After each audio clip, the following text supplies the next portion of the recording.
We are going to do a brief video tutorial on how to run a principal component analysis on a survey. So our survey has 23 different questions, and here they are. This is out of the Andy Field textbook, by the way. So you figure with 23 different questions, are they measuring 23 unique different concepts? Or do some of these questions tend to be measuring the same thing? So that's what principal component analysis is all about. It tries to basically reduce the number of variables that you're going to be using in a statistical analysis. So from these 23 different questions, we're going to try to determine if there are any kind of what we call underlying themes where several of the questions will be answered so similarly that it makes more sense to regroup them under this new underlying theme, something that we're going to call a factor, or it could be called a latent variable. But let's go ahead and do this. I do suggest you download the SPSS datasheet and kind of go along and practice it with yourself as we're making this video. So hold on one second. All right, here's the data sheet with 23 questions. Yes. And let's see what kind of variables they're marked at. We could probably use scale or ordinal is probably as okay as well. And it looks like they're already pre-marked as ordinal, so we'll just go ahead and leave those, okay? So, number one, we're going to check some of the assumptions. Remember the assumptions? So we're going to go to Analyze Descriptives. I always go to Explore. And I want all of them in there.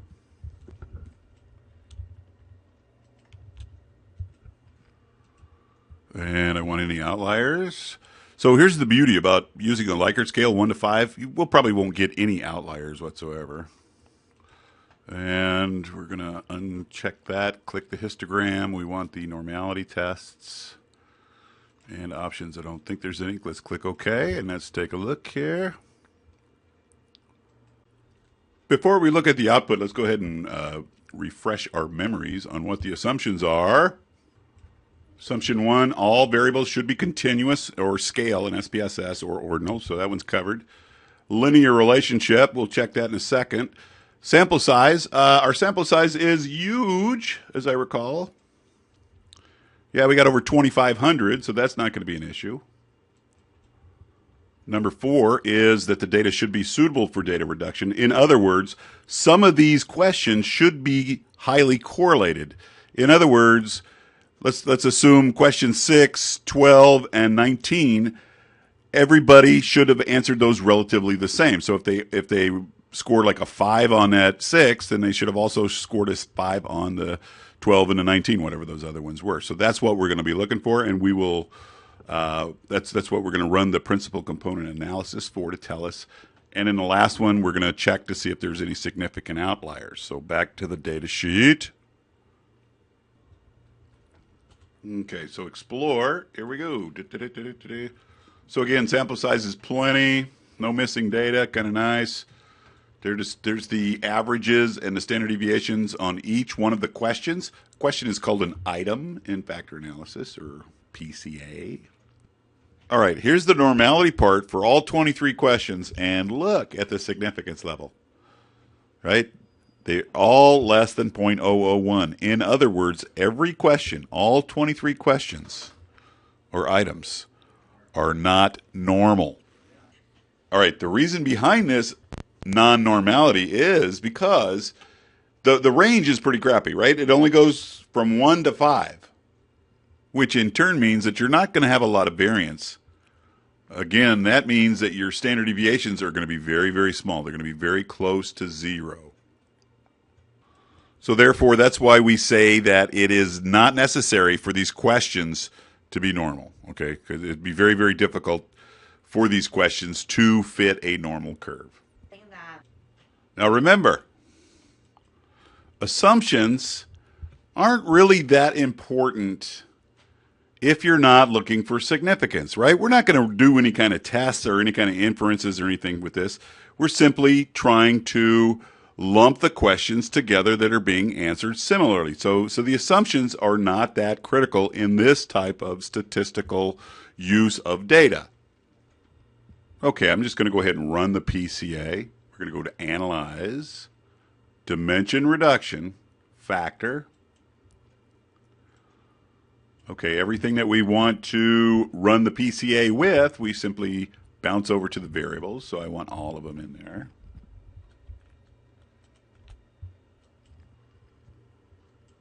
So we're going to check the boxes. Descriptives. What do we want from here? So this will give us the basic descriptives of each of the items, each of the questions, right? The means, the standard deviations, et cetera, et cetera. We want the coefficients box clicked. That's going to produce our R matrix box. That's going to tell us about all the different correlations between all 23 questions. And the significant levels that goes with the correlational coefficients, right? That'll tell us which ones are significant or not. We want the determinant. That will tell us if we're going to violate the multicollinearity or the singularity assumption. And the determinant should be greater than about 0.00001. So in other words, it can't be 0. So the determinant cannot be 0. If the determinant is 0, that means we're violating multicollinearity or singularity, okay? So, and if your determinant is 0, you have to go back to your correlational matrix, your R matrix, and you're going to look for any variables that have a correlation that are higher than 0.8. And then you basically got to get rid of one of them, something like that. So that's what's going on with the determinant. And then we want the KMO and Bartlett's test of sphericity. But because our sample size is huge, I seriously doubt that that's going to be an issue. And I think that's enough for now. We're going to go ahead and click Continue. Go to the next box, which is going to be extraction. This is the important part. Okay, so it's going to ask you which method do you want. And because this is a principal component analysis, we're just going to take the one that says principal components. Bam. Okay, I'm not going to go over the covariance matrix. We're going to keep the correlation matrix. That's using the data as is. So real quickly, the covariance matrix it's the same matrix, but it's been analyzed a little bit differently. So you might get different results. Usually it has to do with some of your questions don't have the same count in them. In other words, what if you had some of the Likert questions that went from 1 to 7 instead of 1 to 5? That's when you might switch to the covariance matrix, but we're not going to do that. So we want the scree plot. That's going to show us how many new factors there are, and they're all going to be based on an eigenvalue greater than 1. We could change that if you want, but 1 is a pretty good preset, so we're just going to use that. We're going to click Continue. And since we're just doing a PCA, this is a first step to factor analysis. Principal component analysis, factor analysis, they're cousins, okay? But PCA it just tells you how many new factors, new latent variables you should have, and it stops there. Where a factor analysis will kind of drag out those questions that don't line up very well, where principal component analysis will not. So let's just click OK and see what the scree plot looks like.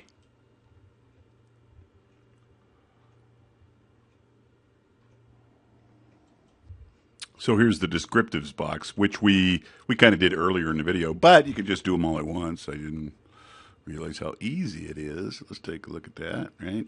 There's the mean scores for each question. There's the standard deviation and how many there were. And there's a lot. So this looks like your R matrix box. It looks at the correlations between question 1 and question 2, question 1, question 3, question 1, question 4, et cetera, et cetera, et cetera. So this is a huge box of data.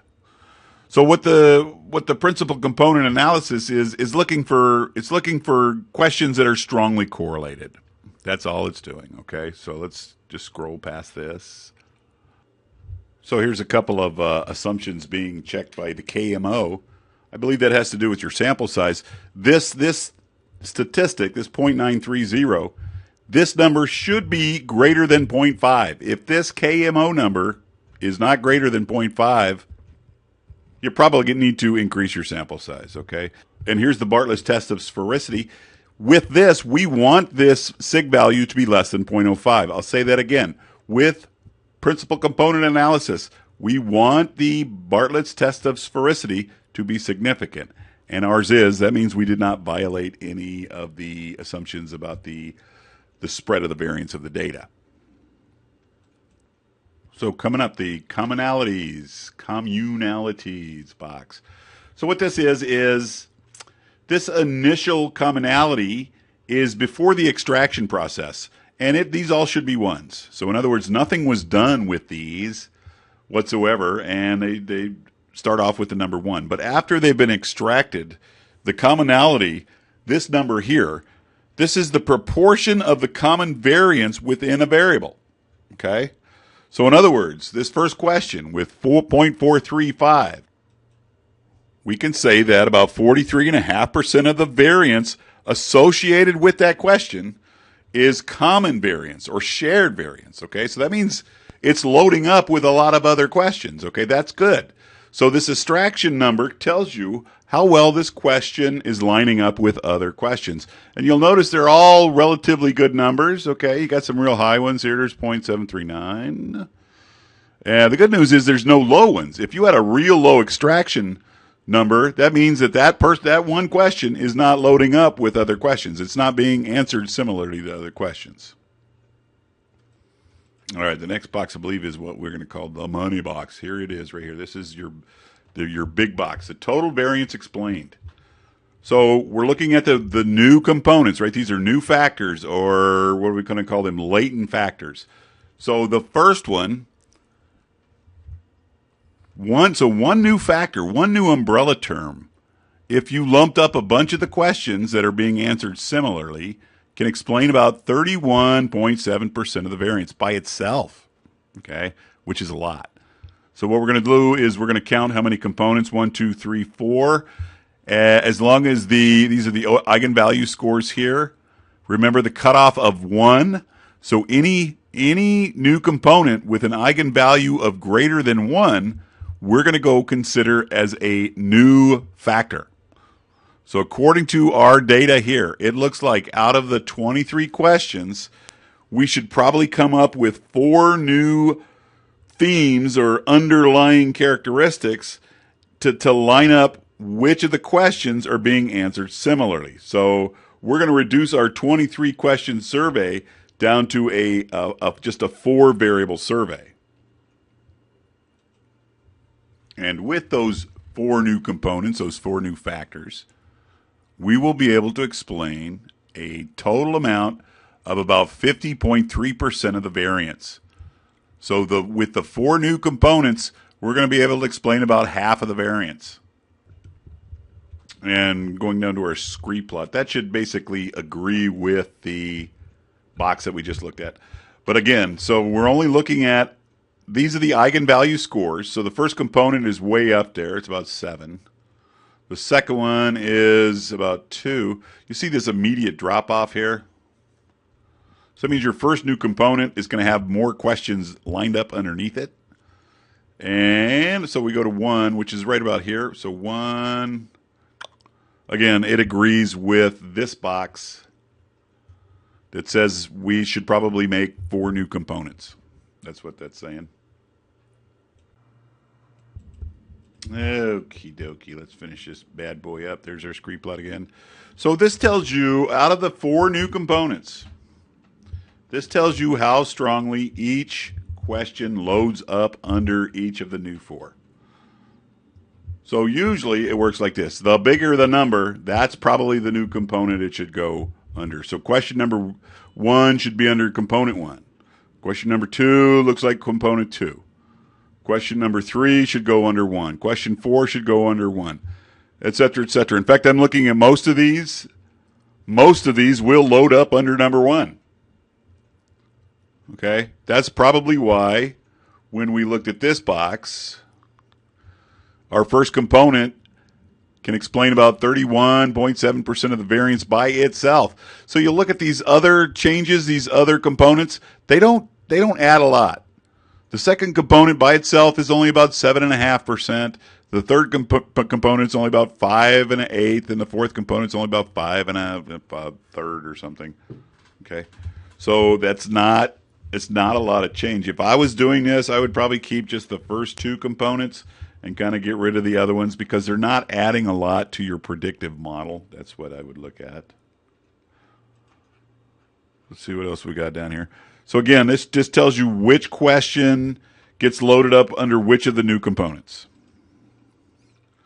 And that's basically it for a principal component factor. Again, it just shows you which questions line up together under the new components. That's what principal component analysis does. So we're going to make a second video to show you how to run a factor analysis. And again, what the difference is the PCA, what we just finished, just kind of illustrates how many new factors you should have and which question should be under new factor. Where a factor analysis, it's going to weigh how much influence it has, how much variance it can explain, and if it doesn't reach a specific amount, it's gonna pull that question out of the rotation, right? Out of the pool. But that's it for now. MGZ out. 测试测试，我们要做测试，好好玩哦！大家新年好，过年快乐！哈哈哈哈。Ah.